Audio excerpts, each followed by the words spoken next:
আচ্ছা, আগে আসি আমরা কিভাবে ডলারটা লোড করব। হ্যাঁ, যেহেতু আমরা হচ্ছে ওই যে কি ভিডিও লাগবে না, তুমি ভালো করে দেখো তাহলে হয়ে যাবে। যেহেতু আমরা ব্রেনের সমস্যা হয়ে গেছে তো দেখছি।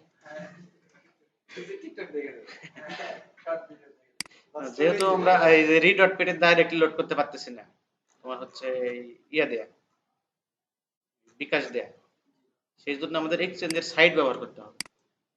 এরকম ট্রাস্টেড ওয়ার্ল্ড ওয়াইড এক্সচেঞ্জের সাইট আমার জানার মতে অনেক কয়েকটা আছে, বাট বাংলাদেশে অনেকগুলো ইয়া সাপোর্ট করে, সেটা হচ্ছে তোমার এয়ারটেম।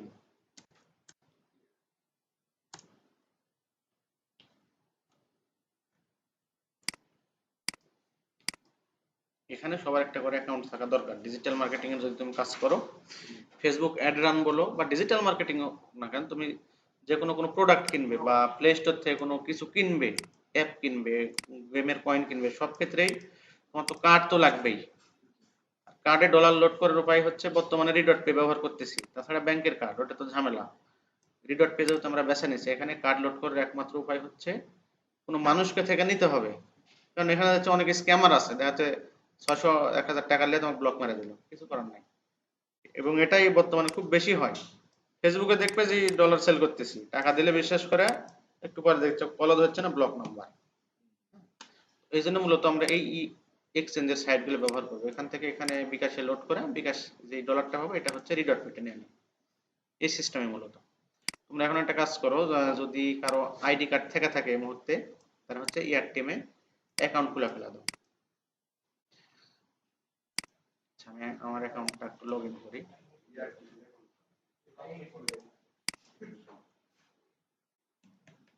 এগুলো কিন্তু দরকার, অবশ্যই লাগবে এই জিনিসগুলো। কি? হ্যাঁ, কিন্তু এখানে তো ভেরিফাই করা লাগবে তোমার আইডি কার্ড, তোমার ফেস।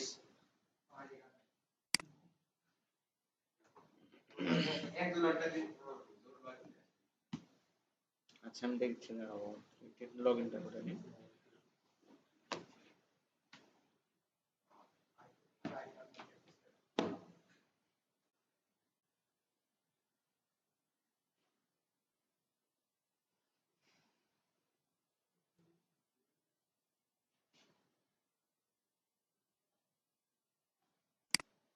আচ্ছা, সাপোজ এখানে আমাদের অ্যাকাউন্ট করার পর এখানে যদি আমরা অ্যাডে ক্লিক করি, এখানে যদি একটু ডলারের রেট বেশি, হ্যাঁ, সাপোজ এই যে তোমার বিকাশে দেখাচ্ছে 129 টাকা করে ডলারের রেট, সাপোজ এখানে 129-এ দিলাম।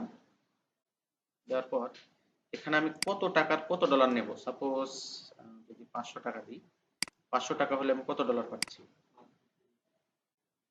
হ্যাঁ, মাত্র। সো এখানে আমাদের মূলত প্রায় $6 মতো লাগবে কথা সম্ভবত লোড করার জন্য, কারণ এখান থেকে কিছু আবার ডলার কাটবে। হ্যাঁ, না এমনিতে তো তো ব্যাংক রেটই তো বেশি, USDT two BDT, USD two BDT $1 সমান এমনিতেই তো তোমার 118 টাকা, এটা ব্যাংকের রেট, এটা সরকারি বেঁধে দেওয়ার রেট, এর থেকে তো বেশি হবে 100% স্বাভাবিক এটা। হ্যাঁ, মিনিমাম 125-26 তুমি যদি হাতে কিনা কিনা বেচা করতে যাও, আর এরকম এদের সার্ভিস চার্জ একটু দিবে না, 100 ধরো যে কত করে পড়ে যাচ্ছে, আচ্ছা মিনিমাম 142 টাকা ডলার তুমি নিতে পারবে। সো 125 টাকারও $1 হচ্ছে না, তাহলে 130 সমান সমান পাচ্ছে না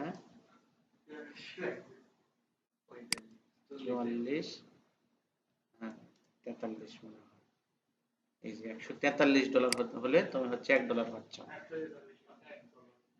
এখন এই যে 10-20 টাকা যদি রিস্ক না নিতে চাও, তাহলে তোমার কোনো মানুষের কাছে কিনতে হবে, এবং তারা তোমার ব্লক দেবে 80% শিওর। বুঝতে পারছো টাকা নিয়ে?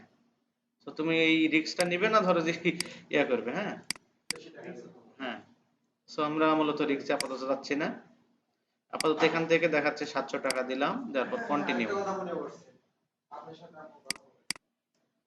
আচ্ছা, সেটা পরে করি। আচ্ছা, টাকাটা পরে দাঁড়াও, এখন তো তোমার এই অ্যাকাউন্ট তো ভেরিফাই করা লাগবে, তোমার অ্যাকাউন্টই তো না। আমি আপাতত এখানে আমাদের যে ইয়ে পেজটা আছে এটা দিয়ে দেখাচ্ছি। আচ্ছা, সি অল প্রোফাইল, পেজে যায় না। ম্যানেজ।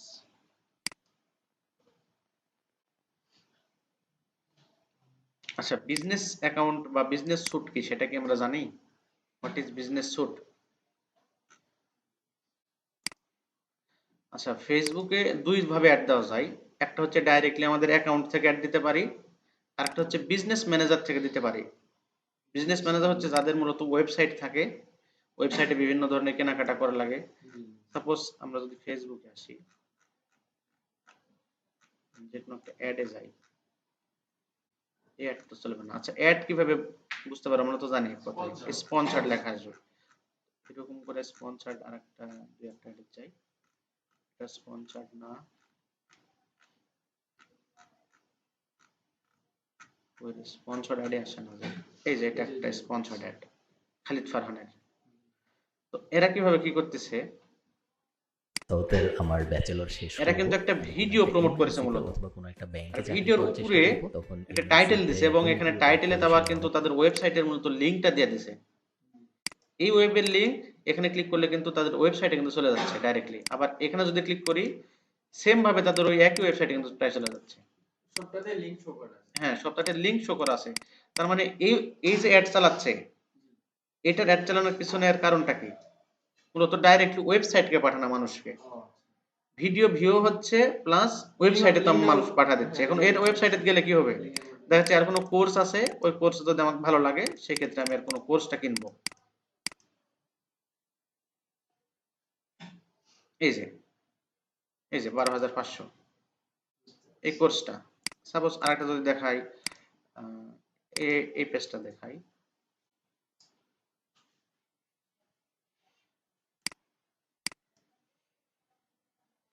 আচ্ছা, এই মানুষের আবার কি হচ্ছে, ইনি হচ্ছে চারা বিক্রি করতেছে মূলত, আনারের ডালিমের এই চারাগুলা। তো এটার মাধ্যমে কি হচ্ছে, এটা যেহেতু ভিডিও পোস্ট করতেছি, একটু নিচের দিকে আসি, ভিডিওটা কোথায়?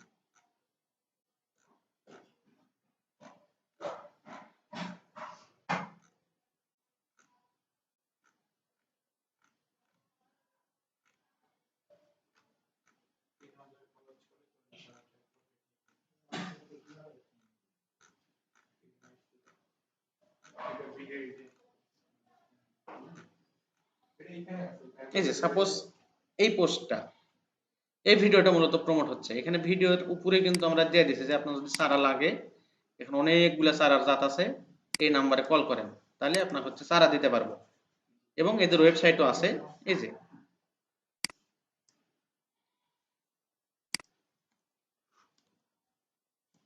যে আমরা মূলত এইভাবে ওয়েবসাইট থেকেও ডাইরেক্টলি এদের চারা কিনতে পারি, অথবা তাদের ফোন করে কিন্তু চারা আমরা কিনতে পারি। তো আমাকে আগে বুঝে নিতে হবে যে আমি কি জন্য মূলত একটা চালাবো। এখন বিদেশি বা বাইরের দেশের ক্লায়েন্ট গুলো মেইনলি হয় হচ্ছে তারা প্রোডাক্ট সেল করে।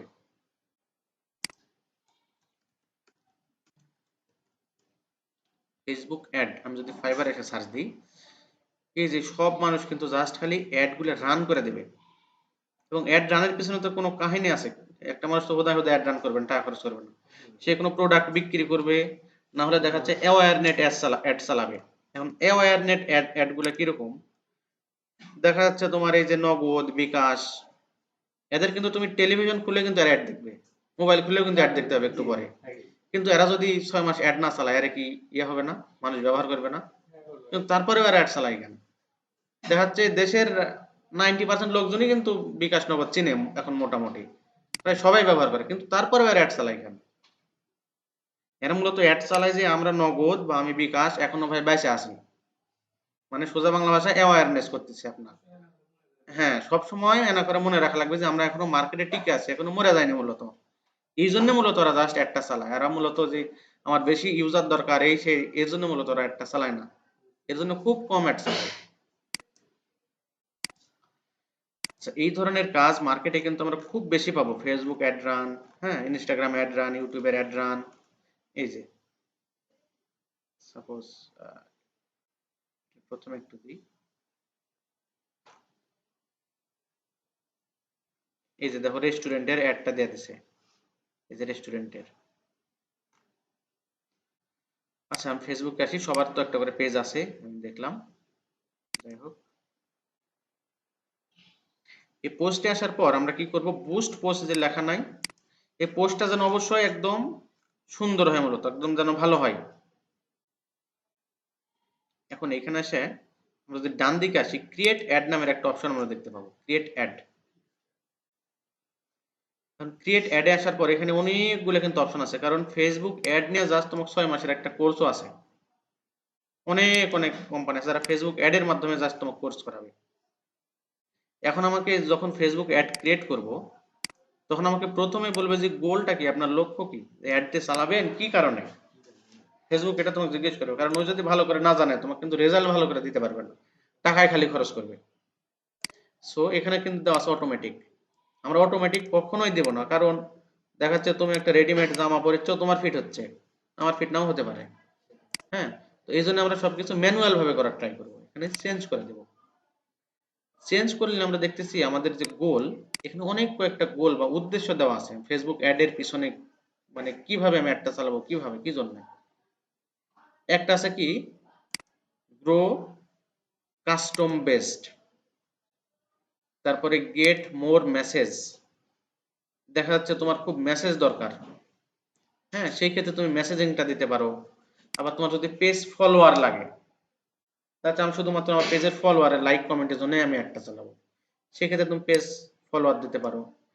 গেট মোর কল, যদি তোমার কল লাগে, দেখা যাচ্ছে অ্যাডে কেউ ক্লিক করলো, সাথে সাথে তোমার কাছে কল চলে আসলো। আমাদের আইটি সেন্টারে দেখা যাচ্ছে আমরা অনেক সময় কলের জন্য অ্যাড চালাই, দেখা যাচ্ছে ভিডিও আমাদের প্লে হলো, ভিডিও নিচে কল বাটন আছে, আমাদের কল করে দিল, একটা স্টুডেন্ট ধর এনরোল হয়ে গেল। হ্যাঁ, তারা ধর যে মেসেজিং এর এই ঝামেলাগুলোর থেকে এক কথায় রেহাই পেল। তারপরে গেট মোর ওয়েবসাইট ভিজিটর, এই যে একটু আগে আমরা যেটা দেখলাম খালিদ ফারহানের ওয়েবসাইট যেহেতু ভিজিটর পাইলো। আর হচ্ছে গেট মোর ভিজিট, এখানে আমরা ক্লিক করলে এই যে এখানে কিন্তু দেখতে পাবো যে গ্রো কাস্টম বেজের অ্যাড গুলো কিরকম হয়। এই যে স্পন্সর লেখা নাই, এখানে কিন্তু একটা এক্সাম্পল দিচ্ছে যে আমরা এটা সিলেক্ট করে যদি অ্যাডটা রান করি, তাহলে আমাদের অ্যাডটা এইরকম ভাবে শো হবে। এবং এই যে নিচে সাইন আপ বাটন আছে, এখানে ক্লিক করলে এরকম একটা ফর্ম আসবে ফেসবুক থেকে অটোমেটিক্যালি। গেট মোর মেসেজ যদি ক্লিক করি, এই যে আমরা একটা পিকচার দেবো, এর নিচে থাকবে হচ্ছে সেন্ড মেসেজ, এখানে ক্লিক করলে আমাদের কাছে অটোমেটিক্যালি মেসেজ চলে আসবে। আচ্ছা, তারপর আছে গেট, আচ্ছা তোমার হচ্ছে পেজের ফলোয়ারের জন্য একটা, হ্যাঁ ফলোয়ারের ইয়ে কালেক্ট করার জন্য। সাপোজ আমি একটু যদি দেখাই, আমার পেজ একটা চলতেছে, এটা কালকে দেখাইছিলাম।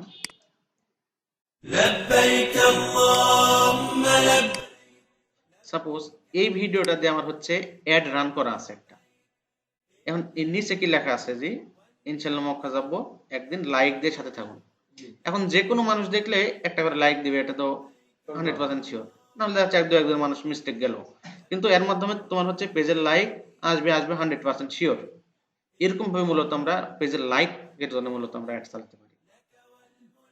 দেখা যাচ্ছে তুমি কোনো কিছু জিনিস সেল করবে, সাপোজ টি শার্ট বিক্রি করবে, সেজন্য কিন্তু তোমার আবার টি শার্টের একটা ওয়েবসাইট লাগবে, বা তুমি যেখানে টি শার্ট গুলো আপলোড দাও, এই যে দেখো কত মানে সেকেন্ডে সেকেন্ডে ফলোয়ার একটা করে কিন্তু চলে আসতেছে এখানে পেজে। সো এখানে আপাতত আমি সিলেক্ট করে দিলাম, কোনটা সিলেক্ট করে দিতে পারি, আপাতত পেজ ফলোয়ারে দিই। এখানে অনেকগুলো আছে, হ্যাঁ, তো নিজে কোন জিনিস নিয়ে কাজ করবো, কারণ সবগুলো তো দেখা না একবারে সম্ভব না, একটা করে টপিক নিতে গেলে তোমার একদিন করে চলে যাবে, একটা বুঝতে পারলে তোমার হচ্ছে বাধ্য হয়ে গেলে বুঝতে পারবে। সাপোজ আমি যদি গ্রো কাস্টম পেজে দিই, একটু একটু করে রিভিউ করি, সেভ করলাম। এখন এখানে বলছে কি অ্যাড ক্রিয়েটিভ। অ্যাড ক্রিয়েটিভটা কি, আমরা যখন স্পন্সরে কোনো কিছু দেখি, স্পন্সর ডিরেক্ট এখানে থাকলে দেখতে পারবো।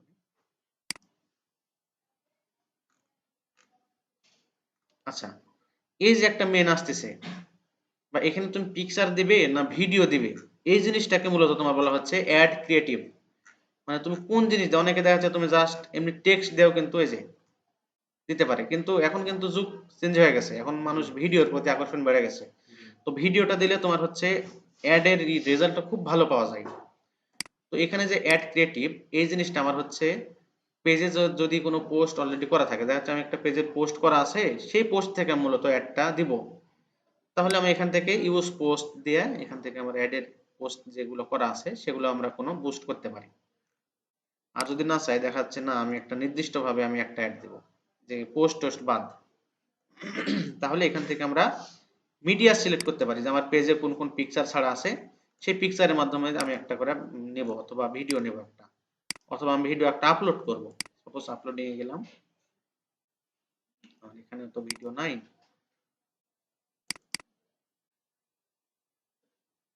সাপোজ আমি এটা দিই। আচ্ছা আমি একটু পেজটা চেঞ্জ করি, তো এটাতে একটা অ্যাড রান হচ্ছে, তো ওটাতে আর টাকা খরচ করে লাভ নেই। এই এই লাইকে যেটা দেখতেছো, কালকে সম্ভবত,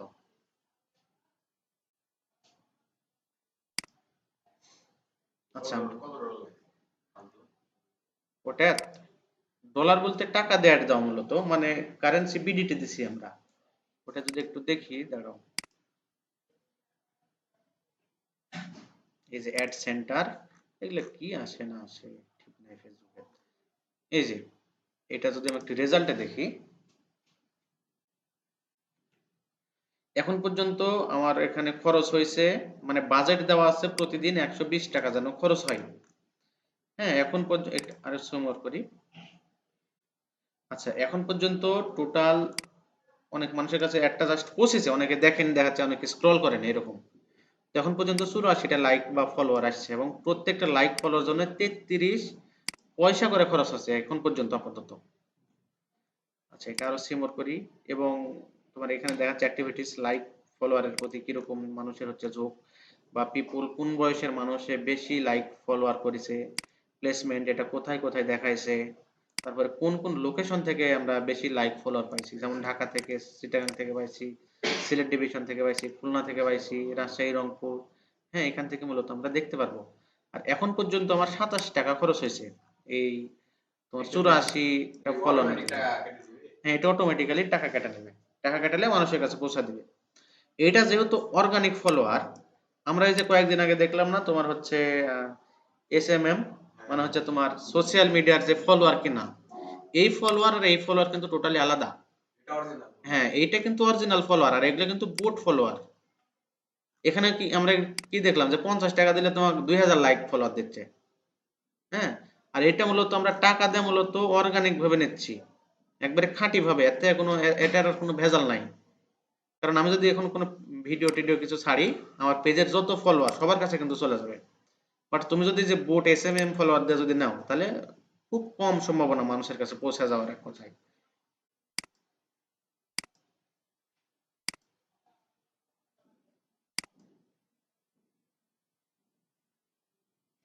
আচ্ছা আমি অ্যাড ম্যানেজারে গেলাম,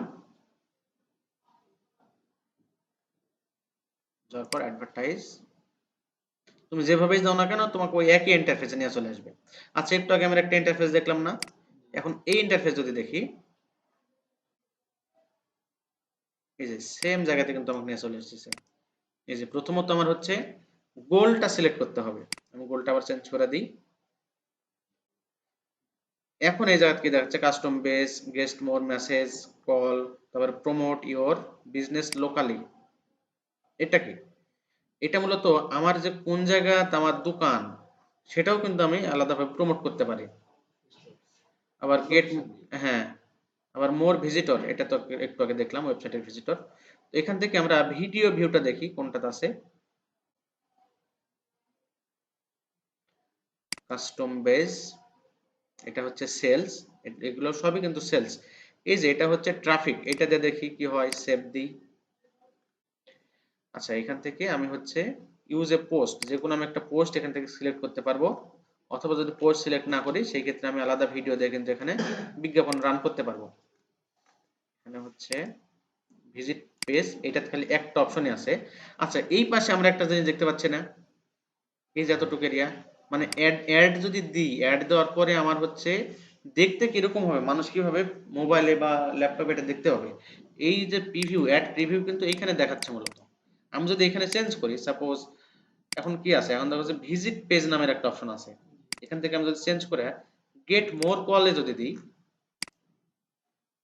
তাহলে গেট মোর কলে দেওয়ার মানে হচ্ছে আমি এখান থেকে আরো কল পাবো অ্যাড এর মাধ্যমে। তো এখানে আমাকে তোমার হচ্ছে কল নাও একটা বাটন দিচ্ছে, এখানে যদি আমি ফোন নাম্বারটা দিই, এখন এখানে অ্যাড এর রেজাল্টটা কি আসতেছে অ্যাড প্রিভিউয়ে। আচ্ছা এখানে আমার নাম্বারটা ভুল আছে, এটি বিডি দিতে হবে।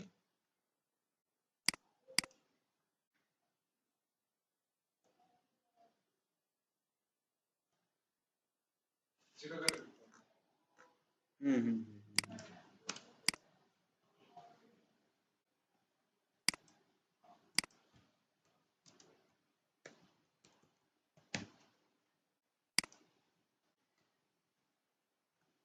আচ্ছা, এটাতে একটু প্রবলেম হচ্ছে মনে হয়। আচ্ছা, এখন তো হওয়ার কথা।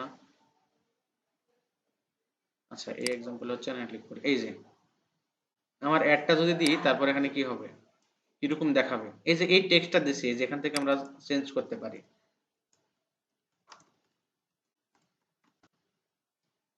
এখানে যদি ক্লিক করি, এখানে অটোমেটিক্যালি জিনিসটা লোড নেবে। এখন তোমরা একটা কাজ করো, তোমরা সবাই ফেসবুকে ঢোকো। আমরা একটু লাইভে জিনিসগুলো না দেখলে জিনিসটা এমন প্যারা লাগবে। হ্যাঁ, কারণ ফেসবুকের এই অ্যাডের বিষয়টা কিন্তু একটু জটিল আছে। যদি আমরা একটু মানে দেখে দেখে দেখে দেখে না যাই, তাহলে বুঝতে পারবো না কেউই।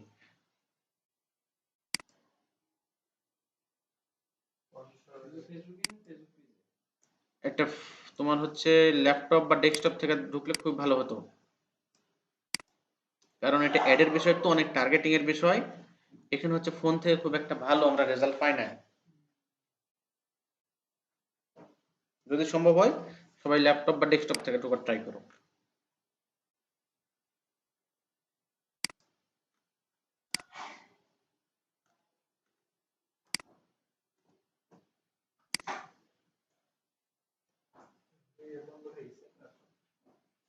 অন করো।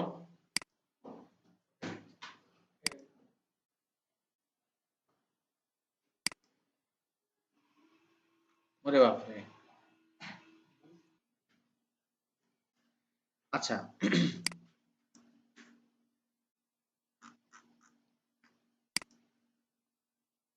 আমি একটু নিচে আসি।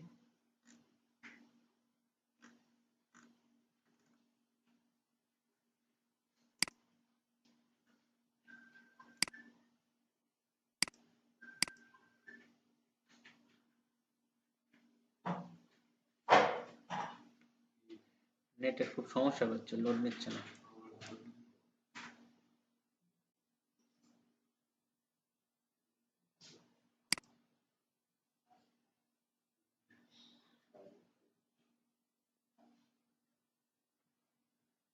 অ্যাওয়ারনেসটা দিলাম, কন্টিনিউ করলাম। আচ্ছা, এরপরে এই জায়গাতে দেখো আমাদের মূলত অ্যাডের তিনটা ধাপ আছে। প্রথমত ক্যাম্পেইন, তারপরে তোমার ক্যাম্পেইন কিভাবে সেট করব, আর একদম লাস্টের একটা অপশন মূলত একবারে রান করে দাও। সো আমরা প্রথমত আছে, প্রথমে এখানে নাম দিতে পারি। সাপোজ এখানে নাম দিলাম যে ভিডিও অ্যাড ফর 2024 দিলাম। এটার নাম তোমার দিলেও হবে, না দিলেও হবে। জাস্ট বোঝার ক্ষেত্রে তোমার যদি অনেকগুলো অ্যাড হয়ে যায়, সেক্ষেত্রে বুঝতে সুবিধা হয় মূলত কোন অ্যাডটা চালাচ্ছি। তো আমি এখানে ক্যাম্পেইনের নামটা দিয়ে দিলাম মূলত।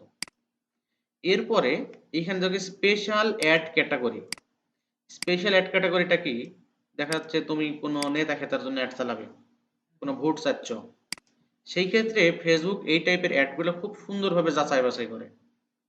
দেখা যাচ্ছে এমপি কালামের বিরুদ্ধে খুব অভিযোগ আছে, তুমি ওর বিরুদ্ধে অ্যাড চালা দিলে, এখন এটা তো ফেসবুকের একটা দুর্নাম। তো ওরা এই টাইপের যদি অ্যাড চালায়, সেই ক্ষেত্রে একদম রিয়েল মানুষ এটা রিভিউ করে ওই লোকেশনকে কেন্দ্র করে, যে এই মানুষের আসলে অ্যাড চালানো যাবে কি না। এখানে জাস্ট পলিটিক্যাল না, তুমি অনেকে দেখা যাচ্ছে ব্যাংকে অ্যাড চালায়, ব্যাংকরা কিন্তু এভাবে অ্যাড চালাতে পারবে না। আবার তুমি দেখা যাচ্ছে কোনো জব অফার করতেছো, তুমি চাকরির অফার দিয়ে মানুষকে থেকে ভুলভাল করে টাকা নিচ্ছ 1000 করে, হ্যাঁ অ্যাপ্লাই করে 1000 টাকা দেয়। এই টাইপের অ্যাড হচ্ছে ফেসবুক ম্যানুয়াল ভাবে রিভিউ করে, যাতে মানুষেরা প্রতারিত কম হয়। হ্যাঁ, হাউজিং, এই যে তারপরে সোশ্যাল বা পলিটিক্যাল ইস্যু, তো এই ধরনের অ্যাড তো আমরা চালাচ্ছি না মূলত। তো এই যে স্পেশাল যে অ্যাড ক্যাটাগরিটা, এখানে আমাদের কোনো কিছু সিলেক্টেড করার দরকার নাই। হ্যাঁ, যা আছে এখানে তাই থাকে। আচ্ছা, এরপরে আমরা আপাতত এখানে যা আছে তাই থাকবে। অ্যাডভান্টেজ ক্যাম্পেইন বাজেটটা আমরা অন অন করে দেব। আচ্ছা, ক্যাম্পেইনটা কি আমরা বুঝতে পারছি কি, হোয়াট ইজ ক্যাম্পেইন? ক্যাম্পেইন মানেই কিন্তু অ্যাড একটা। আমরা যেই অ্যাডটা রান করব, অ্যাডকেই মূলত ক্যাম্পেইন বলা হচ্ছে, মানে প্রচারণা। ক্যাম্পেইনের বাংলা হচ্ছে প্রচারণা। ক্যাম্পেইনটা আমি অন করে দিলাম, এবং এখানে আমি বলবো যে তুমি প্রতিদিন একটা নির্দিষ্ট টাকা দিয়ে অ্যাড চালাবে, নাকি তুমি সারা জীবনের জন্য একটা নির্দিষ্ট টাইম দিয়ে অ্যাড চালাবে। সাপোজ আমি যদি ডেইলি বাজেটটা দিই, যেমন প্রতিদিন কত ডলার করে বা কত টাকা করে খরচ করব, ফেসবুককে বলে দিলাম যে ভাই আমি প্রতিদিন 125 টাকা খরচ করব। অথবা এখানে আমি বলে দিতে পারি আমি সারা জীবনে দেখা যাচ্ছে 10,000 টাকা খরচ করব, আমি যখন খুশি অ্যাড বন্ধ করবো, যখন খুশি চালাবো, এটাও হতে পারে। তো এখানে আমরা মূলত যারা অ্যাড চালাই সবাই মূলত ডেইলি বাজেট দিয়ে অ্যাড চালাই। সো আমি ডেইলি বাজেটটা এখানে আপাতত 125 দিলাম। 125 এর নিচে যদি দাও তাহলে কিন্তু ফেসবুক নিবে না। আচ্ছা 120 নিচ্ছে। আচ্ছা এই যে তাই তো বলি যে এখানে লেখা দিচ্ছে যে your budget is too small, মানে আপনার বাজেটটা এতই কম হয়ে গেছে যে মানে কথায় লাল বাতি দিয়ে দিছে। সো 125 যদি দিই তাহলে মূলত মোটামুটি এক কথায় আর লাল বাতি দেয় না, মোটামুটি চলে। যেহেতু তোমার $1 সমান এখন প্রায় 120-25 টাকা, তো এখানে আমরা মূলত 125 দেব মূলত প্রতিদিনের বাজেট হিসেবে। ক্যাম্পেইন, বিড, ভলিউম এইটা আপাতত যা আছে তাই থাকবে, এগুলো আমরা আপাতত দেখবো না, এগুলো অ্যাডভান্স ক্লাসে যদি দেয় সেই ক্ষেত্রে দেখবো যদি দরকার হয়। এইখানে এত কিছু দেওয়ার পর আমরা হচ্ছে নেক্সট করে দেব। নেক্সট করে দেওয়ার পর আচ্ছা এই জিনিসগুলো দেখে অনেকের বিরক্ত লাগতেছে নাকি? আচ্ছা এরপরে পেজটা সিলেক্ট করতে বলতেছে, আমি হচ্ছে কোন পেজে অ্যাড চালাবো। দেখা যাচ্ছে আমি আমাদের আইটির পেজ সিলেক্ট করলাম, এখান থেকে পেজটা সিলেক্টেড করে দিলাম। আচ্ছা প্রথমত কি করলাম, প্রথম স্টেজে এমনিতে একটা নাম দিলাম, তারপরে স্পেশাল ক্যাটাগরিতে কোনো কিছু সিলেক্ট করা লাগবে না, যা আছে তাই থাকলো। এখানে এসে জাস্ট আমি প্রতিদিন কত টাকা করে খরচ করব সেটা একটা লিমিট দিয়ে দিলাম, এটা কিন্তু এত টাকা করে খরচ করবে। দেখা যাচ্ছে যদি আমি আজকে $125 টাকা দিয়ে এখন যদি অ্যাড রান করি, কালকে 3:47 আসতে আসতে এই 125 টাকা কিন্তু ফেসবুক খরচ করে ফেলবে, এবং সেই পরিমাণ মানুষের কাছে কিন্তু আমার অ্যাডটা পৌঁছে দিবে। আচ্ছা নেক্সট করলাম, তারপরে পেজটা হচ্ছে আমি সিলেক্ট করব এখান থেকে, সরি নিচে থেকে। আমাদের কিন্তু খুব বেশি এগুলা ঘাটাঘাটি করা লাগবে না। এখন কেউ যদি জানতে চাও সেই ক্ষেত্রে আমি কথা বলবো, কারণ এগুলা নিয়ে কথা বলতে গেলে মাথা দেখা চালে ঝালে হয়ে যাবে, অত চাচ্ছি না। মূলত হালকার মধ্যে কিভাবে একটা রান করা যায় সেটাই মূলত দেখাচ্ছি। আচ্ছা এরপরে ডাইনামিক ক্রিয়েটিভটা কি, এটা যদি অন করি, সাপোজ একটু অন করি। আচ্ছা বিভিন্ন ক্ষেত্রে ফেসবুকে তুমি যখন যাও, তোমার হচ্ছে একবার রিলস দেখো, একবার তুমি স্ক্রল করো, আবার মেসেঞ্জারেও কিন্তু মাঝে মাঝে অ্যাড দেখা যায়। তো তুমি ডাইনামিক মানে সব জায়গা কি তুমি হচ্ছে একই অ্যাড দিবে, নাকি এক জায়গায় দেখা যাচ্ছে একটা লেখা আছে আর এক জাস্ট ভিডিও, এই টাইপের অ্যাড গুলো দিবে? হ্যাঁ, তো ডাইনামিক অ্যাডে আমরা আপাতত যাচ্ছি না, আমরা আপাতত এটা অফ করে দিলাম, এটা অনেক প্যারা আছে। আচ্ছা তারপরে বাজেটের বিষয়, আমার অ্যাডটা রান হবে কখন, স্টার্ট ডেট কবে এবং অ্যাডটা শেষ করব কবে। সাপোজ এখানে এন্ডিং অ্যাডটা দিয়ে দিলাম, সাপোজ আজকে 19 তারিখ, অ্যাড রান হবে হচ্ছে এতটার সময়। এখান থেকে আমরা টাইমও কিন্তু চেঞ্জ করে দিতে পারি। হ্যাঁ আবার শেষ করব কবে, দেখা যাচ্ছে আমি 22 তারিখে শেষ করলাম। আচ্ছা এখন এত কিছু দেওয়ার পর এখানে অডিয়েন্স সেকশনে আমাদের একটু কাজ আছে। এই যে অডিয়েন্সটা আমি একটু এডিট করি, এটা আমি একটু ব্রাউজ করি, নয়তো বোঝা যাবে না। এই যে অ্যাডটা চালাবো এটা আমি কোন দেশে চালাবো, আমার তো একটা নির্দিষ্ট এরিয়া সিলেক্টেড করে দেওয়া লাগবে। এখন তুমি বাগমারার যে ডায়াগনস্টিক সেন্টার গুলো আছে, এগুলানের অ্যাড তুমি চালাচ্ছ নওগাঁর মাঝে দেখেছে, তোমার কোনো লাভ আছে? তাহলে এই যে টার্গেটিংটা, আমাদের আইটি সেন্টারে যদি আমরা অ্যাড চালাই, এখান থেকে দেখা যাচ্ছে তোমার রাজশাহীর মানুষ দেখছে, আমার অ্যাডটা বৃথালা, টাকা কিন্তু ঠিক কাটছে আমার, একজন মানুষ দেখছে তার মানে আমার টাকা কাটছে, কিন্তু আমার তো কোনো ফায়দা হলো না। সেই জন্য মূলত আমার এখানে লোকেশনটা সিলেক্ট করে নিতে হবে যে আমি কোন জায়গার মানুষ শুধুমাত্র আমার এই অ্যাডটা দেখতে পারবে। সাপোজ আমি যদি এখানে দিই যে রাজশাহী, বাংলাদেশ তো একটা পুরা দেশ, পুরা দেশের প্রত্যেক মানুষ, এখন তোমার 125 টাকা তোমার ডেইলি টার্গেট, কয়জন মানুষ দেখাবে? গোটা বাংলাদেশ তো অবশ্যই তো দেখাবে না, কয়েকটা মানুষ জাস্ট খালি দেখাবে। আচ্ছা সো আমি এখান থেকে একটা লোকেশন সিলেক্ট করি, বাগমারা দিয়ে দেখি। সাপোজ যে বাগমারা রাজশাহী, এখান থেকে এটা একটা সিটি নিচ্ছে, আমি সিলেক্ট করি। এই যে যেহেতু আমাদের বাগমারার এক্স্যাক্টলি ম্যাপ গুগলের কাছে নাই, সেহেতু সরি ফেসবুকের কাছে নাই, ফেসবুক এখন কি করতেছে, ভাই বাগমারা আমি ভালোভাবে চিনি না, আপনি একটা সার্কেল নেন এভাবে, গোল সার্কেল, যে একটা একটা কেন্দ্র, সাপোজ ভবানীগঞ্জ নিউ মার্কেটকে সেন্টারে ফেলেন এবং আর চারিধার আপনি 2 কিলোমিটার করে নেন, এরকম করে বলতেছে। এই জন্য যদি ফেসবুকে কখনো এরকম করে আমাদের এক্স্যাক্টলি লোকেশন না থাকে ম্যাপ, সেক্ষেত্রে আমাদের এরকম করে দিতে বলবে যে সাপোজ এখন কি দেওয়া আছে যে বাগমারা প্লাস এই যেখানে কি দেওয়া আছে যে 40 কিলো, মানে বাগমারা তো এখন এই যে প্লাসের এই যে ইয়াটা দেখো, এটা আমি একটু বড় করি, আমার যে টার্গেটেড যে এরিয়াটা এটা কি বাগমারা সিলেক্ট করেছিলাম, বাট কোন কোন এরিয়াতে চলে গেছে দেখো, নাটোর, সিংড়ে, আহসানগঞ্জ কিন্তু পর্যন্ত চলে গেছে। এত দূর তো আমার দিয়ে লাভ নাই। 40 কিলো বলছিলাম। হ্যাঁ, আমি এই যদি এখান থেকে যদি কমায় দিই দেখা যাচ্ছে 17 কিলো দিলাম, তাও কিন্তু এই যে দেখো নওগাঁর মধ্যে চলে গেছে।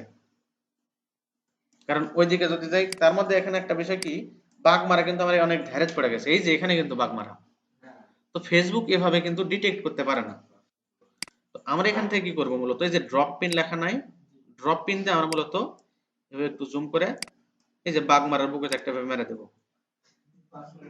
হ্যাঁ, তাহলে কি হয়ে গেল, এই যে যে মেইন যে বাগমারার যে পয়েন্ট ছিল, এখান থেকে যদি দেখো যে চারিধার মূলত 16 কিলোমিটার পর্যন্ত রেঞ্জ নিছে এক কথায়।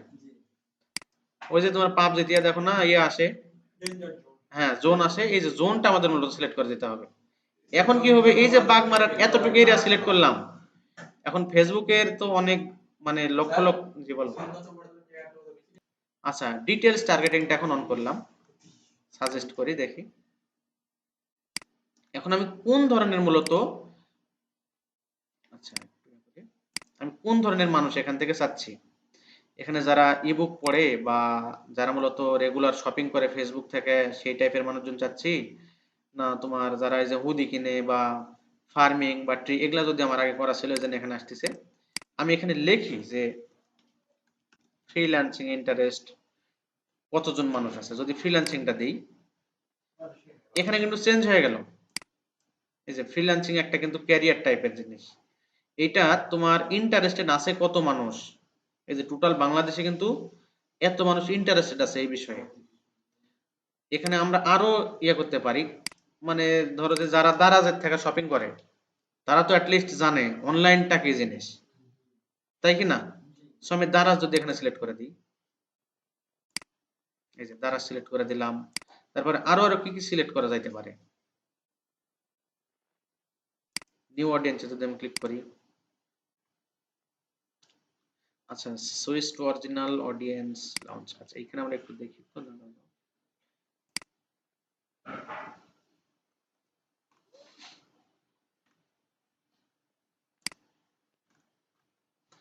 আচ্ছা ওই একই সিস্টেম এগুলা। তো এইখান থেকে আমরা মূলত ডিটেইলস ভাবে আগে টার্গেটিংটা মূলত করে নিতে হবে, তুমি কাদের অ্যাডটা দেখাবে মূলত। কারণ একটা ক্লায়েন্টে তোমাকে $200 দিল, সে টি শার্ট বিক্রি করবে, তুমি অতটা ডিটেইলস টার্গেটিং করতে পারলে না, টাকা ঠিক কাটলো, তার টি শার্ট একটাও বিক্রি হলো না, তখন তোমার অর্ডারটা ক্যান্সেল করবেই, তোমার অ্যাকাউন্টটা নষ্ট হয়ে যাবে। তো এই যে এত কিছু সিলেক্ট করলাম, প্রথমত আমরা যখন বয়স সিলেক্ট করলাম তখন কিন্তু অতটা ছিল না, মানে খুব বেশি মানুষের আমাদের টার্গেটিং হয়ে গেছিল। এখন আমি যখন একটা ইন্টারেস্ট সিলেক্ট করে দিলাম যে ভাই যারা দারাজের থেকে রেগুলার শপিং করে বা যারা ফ্রিল্যান্সিং বিষয় জানে, এরকম টাইপের আমি যে এখানে লোকেশনটা সেট করে দিছি, এই যে একটা গোল করে ওই লোকেশনের মধ্যে কতটুকু মানুষ আছে, এই যে আমি তাহলে টার্গেট করে করে করে করে মানে সেকে সেকে কট্টিক মানুষ পেলাম, 2900 থেকে 3400 মানুষ কিন্তু মাত্র পাইছি। হ্যাঁ, তো এখন আমার যে টাকাটা খরচ হবে, সাপোজ এতটুকু মানুষের যদি দেখায় তো সবাই আর ইন্টারেস্টেড হবে না, কিন্তু যদি দেখায় সেটা তো আর বৃথা যাবে না, তারা তো জানবে যে হ্যাঁ এখানে একটা কোনো প্রতিষ্ঠান বা কোনো কিছু আছে। কারণ এটা অন্য মানুষকে দেখালে তারা জানে না এটা কি আসবে, হ্যাঁ ইয়া করে শেষ। হ্যাঁ, তো আমরা আপাতত এত কিছু সেট আপ করে দেওয়ার পর প্লেসমেন্টটা এখানে সেট আপ করা যাচ্ছে না, প্লেসমেন্টের এখানে নিচে দেখি। আচ্ছা আমি আপাতত নেক্সট করে দিলাম।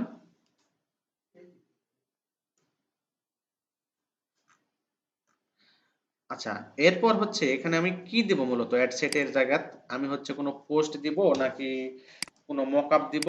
আমি যদি পোস্টে ক্লিক করি, তোমার যে পেজে যে পোস্ট করা আছে সেগুলো মূলত এখানে শো হবে, এই যে এই পোস্টগুলো মূলত এখানে শো হচ্ছে। কারণ এইখানে আমার যে অ্যাডের যে প্রিভিউটা, এখানে কিন্তু কিছুই নাই, আমি জাস্ট টার্গেটিংটা কেবল করে নিয়েছি। আচ্ছা এইখান থেকে দেখা যাচ্ছে আমি কোনো একটা ক্রিয়েট পোস্ট করি, ক্রিয়েট পোস্ট করলে আলাদা পেজে নেওয়া যায় নাকি একটু দেখি। না এখানে দিচ্ছি, আমি আপনাদের একটা ভিডিও আপলোড করি,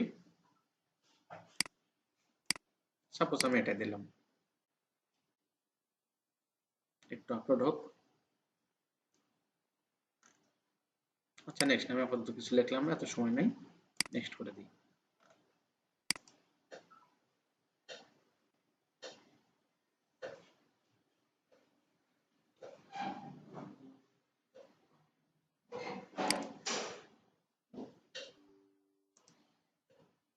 কিন্তু এটা মূলত একটা মানুষ, একজনের রিভিউ করবে মূলত।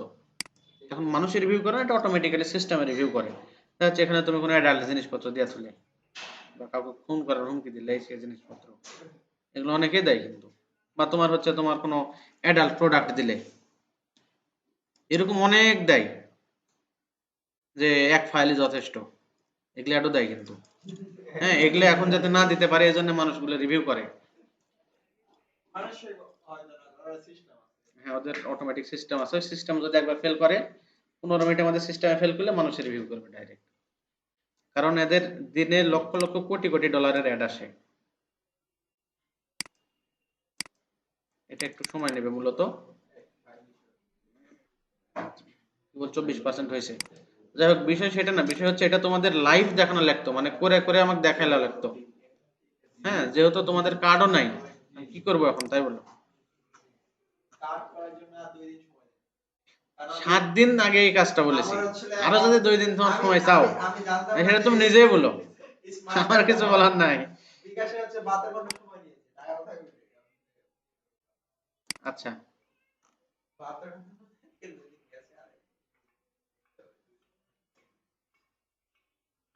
ঠিক আছে, আমি এটা আপাতত কেটে দিলাম। এখানে অ্যাড ম্যানেজারে এখন দেখি,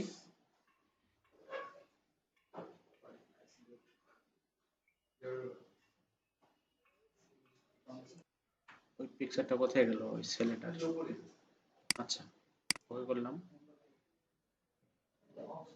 আচ্ছা, এটা একটু ভোলা পিকচার যদিও, যাই হোক সমস্যা নাই। তারপরে আমি যেটা করলাম, আচ্ছা এখন আমি যে এরিয়াটা নেব মূলত, সেই এরিয়াটা তোমার ল্যাসো টুলস দেওয়া হোক, তোমার যে কোনো সিলেকশন টুলস দেওয়া হোক, এটা হচ্ছে আগে, আমি জাস্ট একটু শর্টকাটে দেখাচ্ছি। হ্যাঁ, লাভ হয়ে গেল দেখাচ্ছি। বাস কন্ট্রোল সি দিলে কি হয়, কন্ট্রোল সি দিলাম, এখন সিলেক্ট করে না, কি হলো, সিলেক্ট তো হয়ে আছে, কপি করলাম কন্ট্রোল সি দিয়ে। এখন আমি এই ট্যাবে চলে আসলাম, কন্ট্রোল ভি দিব, কি হলো, পেস্ট। এখন এটা ছোট করি, ছোট করে কন্ট্রোল টি দিই, কন্ট্রোল টি দিয়ে আর একটু ছোট করি, দিয়ে এখানে অপাসিটি আছে না, অপাসিটি কমালে কি হয়, নিচেরটা দেখতে পাই এক কথায়। সো আমি হালকা একটু অপাসিটি কমায় আর নিচে একটু দেখবো যে এটা একটু ম্যাচিং করছে কিনা জাস্ট। এখন অপাসিটিটা আবার বাড়ায় দেই, এখনো কিন্তু হয়নি, এখন দেখতে অদ্ভুত লাগছে না একটা। আচ্ছা, আমি আরেকটু কমাই দেবো যেন এই যে ফেসের এই জায়গাগুলো যেন একটু বাহিরে না যায়। বাস আপাতত একটু উপরে দাও। আচ্ছা, এখন দিলাম, এখন এই যে এই এরিয়াটা, এই ফেসের এরিয়াটা সহ নিচের এই পিকচারটা ডিলিট করে দেব। তাহলে এই ফেসের এই এরিয়াটা সিলেক্ট করবো কিভাবে, কন্ট্রোল ধরে যদি এখানে ক্লিক করি, কন্ট্রোল ধরে ক্লিক করলাম, তাহলে কি হলো, এটা কিন্তু আমার সিলেক্টেড হয়ে গেল। এখন এই সিলেক্টেড এরিয়াটা আমি এক্সপ্যান্ড করব কিভাবে, এটা আমরা দেখি নিই। সিলেক্টে যাব, মডিফাই, এক্সপ্যান্ড করে দেব, দেখাচ্ছে তোমার 3 পিক্সেল এক্সপ্যান্ড করে দিই, হালকা একটু বেশি হয়ে গেছে, 3 পিক্সেল মানে বেশি অনেক। মডিফাই, এক্সপ্যান্ড 2 পিক্সেল করি তো। আচ্ছা, তারপরেও এই যে এই জায়গাটাতে একটু কিন্তু বেশি হয়ে গেছে। আচ্ছা দেখি তারপরে কি হয় রেজাল্টটা। এখন নিচের লেয়ারে আসি, আসার পর ব্যাক স্পেস চাপি। এখন এখানে কি হলো, আমি তো একটা এরিয়া সিলেক্টেড করে নিয়েছি, এটা যদি আমি এখন কেটে দিই তাহলে কি হলো, আমি তো একটা এরিয়া পাইছি তাই কি না, কিন্তু এই এরিয়াটা পাইছি এই ফেসের আন্ডারে, মূলত এই ফেসের একটু সীমানা দিয়ে, এবং সীমানা দিয়ে বাহিরে কিন্তু একটু করে নিয়েছি 2 পিক্সেল করে। এটা আমি এখন ব্যাক স্পেস চাপে ডিলিট করে দিই, দেখি। আচ্ছা, এটা লক করা আছে তো এই জন্য অবস্থা দিচ্ছে। আচ্ছা, আমার অনেক বেশি হয়ে গেছে যদিও। আচ্ছা দেখি তারপরে কি হয়, দুইটা মিলে সিলেক্ট করলাম, সিলেক্ট করে তোমার হচ্ছে এডিটে আসা হচ্ছে না, এটা তোমার কার মধ্যে আছে, ব্লেন্ড করা লাগবে মূলত। দুটো একসাথে ধরি,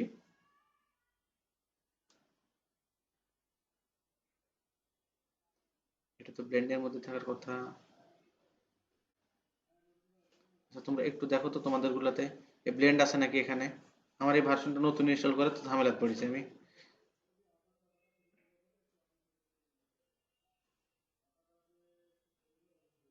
ব্লেন্ড নামের কোন অপশন আছে নাকি দেখো তো। ব্লেন্ডের অপশন তো এখানে আছে না না না, এই ব্লেন্ড বাদে।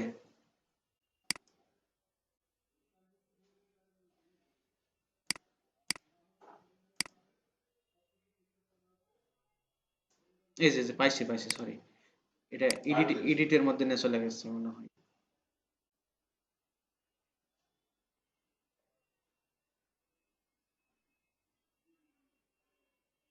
এই যে অটো ব্লেন্ড লেয়ার, এই যে এখানে নিয়ে চলে গেছে, এটা আগে ফাইলের মধ্যে ছিল। এই যে এখানে কি দেখা যাচ্ছে যে কোন পিকচার মিলে তুমি কি করবে। হ্যাঁ, এখানে যদি আমি প্যানোরামাটা দিই তাহলে কি হচ্ছে, এখন যদি ইয়া করে দিই, এই সাইটে গুলো কিন্তু একটু তারপরে কিন্তু মিস্টেক আছে। হ্যাঁ, আমি যদি ব্যাক করি, কন্ট্রোল জেড দিই, আবার এডিটের মধ্যে যাই, অটো ব্লেন্ড লেয়ার নিচেটা সিলেক্ট করি, স্টক ইমেজ, এই যে কিরকম হচ্ছে না। ওকে এখনো হয়নি কিন্তু আমার এইখানে যে ডিসমিসটা হয়েছে কারণ কি, আমার হচ্ছে যে এক্সপ্যান্ড করে যে 2 পিক্সেল বেশি নিয়েছিলাম, এইটার কারণে মূলত এই ঝামেলাটা হয়ে গেছে। আর তারপরে আরেকটা এখানে ঝামেলা হয়েছে কি দেখো, এই জায়গার কালারের সাথে আমার এই কালার কি মিলিছে, একটু করে ডিসম্যাচ লাগতেছে না, ফেসটা কাটার সময় আর একটু ইয়ে করে কাটতে অনেক বেশি হয়ে গেছে মানে মূলত। ভেবে চিন্তে কাটতে হবে। হ্যাঁ হ্যাঁ হ্যাঁ, আমি হুটহাট করে কাটে দেখালাম না। আর ওটা তারপরে আমি যদি বলো, এই ছবি আমার মুখটা বসাবো সেই ফটো যদি সিলেক্ট করে ওখানে নিয়ে যদি কাটি তাহলে এটাই নিয়ে যা কাটবে নাকি মানে সে বলে দিছে। আমি বলি আপনি যে যে এই ফেস মাস্কের মানে একটা এরিয়া নিয়ে যে মানে ফেসটা সরাই দিলেন, রিমুভ করে দিলেন, যে ওই জায়গাটা আগে রিমুভ করে যে ওই ফটোতে মানে ওই এরিয়াটা নিয়ে ওই ফটো যদি কাটিয়ে আনি, এটা কেমন হয়? আচ্ছা এখান থেকে রিমুভ করে না কাটবো। হ্যাঁ এখান থেকে মনে করেন আমি যেটুকু এরিয়া রিমুভ করব, নেক্সট ফটোতে সেটুকু এরিয়া সিলেক্ট করে এখানে বসাবো। তুমি যেটা বলতে চাচ্ছ দাঁড়াও আমি দেখাচ্ছি।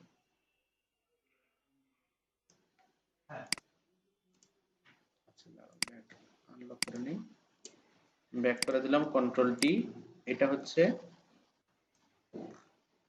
এটা কন্ট্রোল টি করে দিই, এটার কথা তুমি বলতেছো আমার মনে হয়। হ্যাঁ হ্যাঁ এটা তো ভালোভাবে ম্যাচিং করাতে পারবে না তুমি, না ওইটা বলে নাই তাহলে আমার মিস্টার বিন এটা বাদলাম আমরা এই মানে ছবি মিস্টার বিন মুখে একটা বসবো তার আগে মুখটা কেটে নিতে হবে। মিস্টার বিনের মুখটা কেটে নিতে হবে আগে। মানে আমি যা মানে যে ছবিটা বসাবো মানে প্রথম যে ছবি সেই ছবির মুখটা আমি আগে সিলেক্ট করে নিলাম। এই ছবির মুখটা সিলেক্ট করে নেবো এটার, না এখানকার কথা বলতেছো? এখানকার হ্যাঁ এটা আগে সিলেক্ট করে হ্যাঁ হ্যাঁ, সিলেক্ট করে নিলে হয়ে যাবে। না এটা সিলেক্ট করে এই সিলেক্ট কপি করে এই আমি সিলেকশনটা ওইখানে হ্যাঁ বসাবো। অবশ্যই হবে। ওইটা বলি সাপোজ এখানে আমি এভাবে যদি সিলেকশন করে নিই, সিলেক্টেড সেভ করার উপায় কি এখন তুমি বলো, এটা তো দেখাইছি। একটা জিনিসকে সিলেক্টেড করে রাখার পর এটা সেভ করবো আমি কোথায় থেকে, কন্ট্রোল এস তো অবশ্যই না। এগুলা জিনিস এখনই ভুলে গেছো, যেহেতু এটা সিলেকশন অপশন তাহলে কোথায় যাব, সিলেক্ট, ও এরপরে এই যে সেভ সিলেকশন, সাপোজ এখানে দিলাম যে ফেস, ওকে করে দিলাম। এখন এইখানে এসে load selection, select load selection. আচ্ছা এখানে লোড সিলেকশনটা দেখাচ্ছে না কেন। আচ্ছা এখন একটা কাজ করি, এই ফেসটা এখানে নিয়ে আসি দেখি।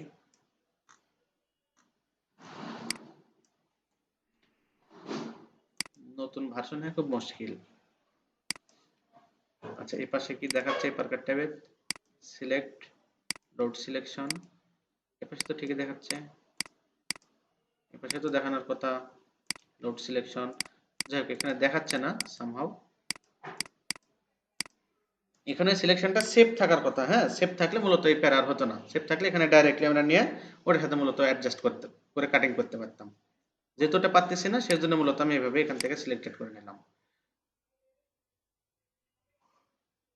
কত দূর যায় না মুখের কাজ না নিতে হবে তাহলে আর বেশি সমস্যা। কপি, দাঁড়াও আরেকটা বার দেখি।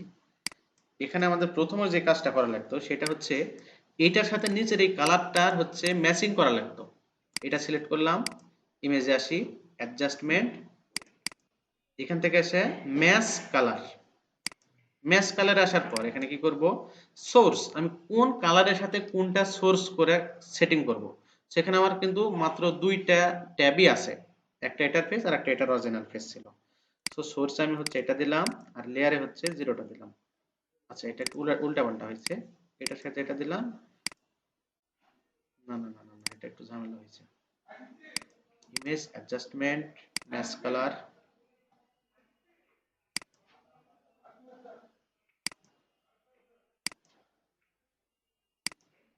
আচ্ছা এই যে এই জায়গাগুলো ফেডের ইয়াগুলো আমার একটু বেশি বেশি আছে, ন্যাচারালাইজ দিলাম।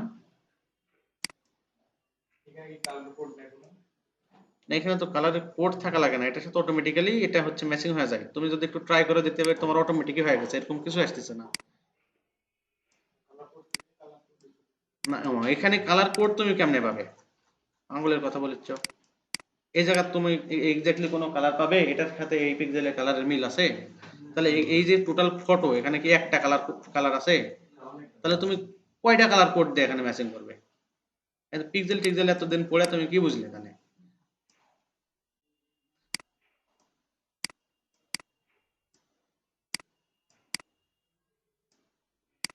আচ্ছা দেখি, এবার হচ্ছে আমি মডিফাই করলাম না, কাটিংও করবো না, দেখি কি হয়। অটো ব্লেন্ড লেয়ার, এই দেখছো এখন আবার এই সিস্টেমগুলো আবার চেঞ্জ হয়ে যাচ্ছে আলাদা।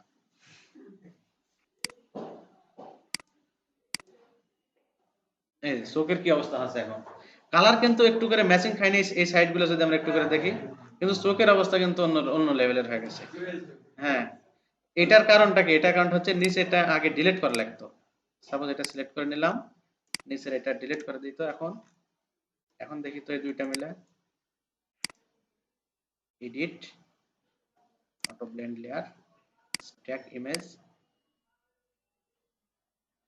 এটা তাও একটু ঝামেলা হচ্ছে মূলত। হ্যাঁ, এটাতে একটু প্যারা প্যারা হচ্ছে। তো কাটিং না করাটাই মনে হচ্ছে বেটার আপাতত। না, ওই যে সিলেকশনটা তোমার ভালো করে করে নিতে হবে, নিখুঁত ভাবে সিলেকশন করে নিতে হবে। সিলেকশন সুন্দর করে করলে আর এটা ওভাবে ইয়া হবে না।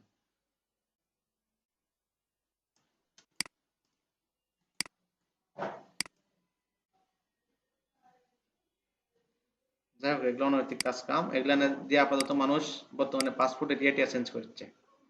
হ্যাঁ, খুব প্যারা আছে এটাতে, অদ্ভুত লাগছে এটাতে। আচ্ছা যাই হোক, বাদ দিলাম। আর কোনো কিছু ইয়া করার আছে? এটা দেখে নাও ইউটিউবে টিউটোরিয়াল একটু, যেমন নতুন ভার্সনের কারণে আমি ভালো করে দেখাতে পারলাম না।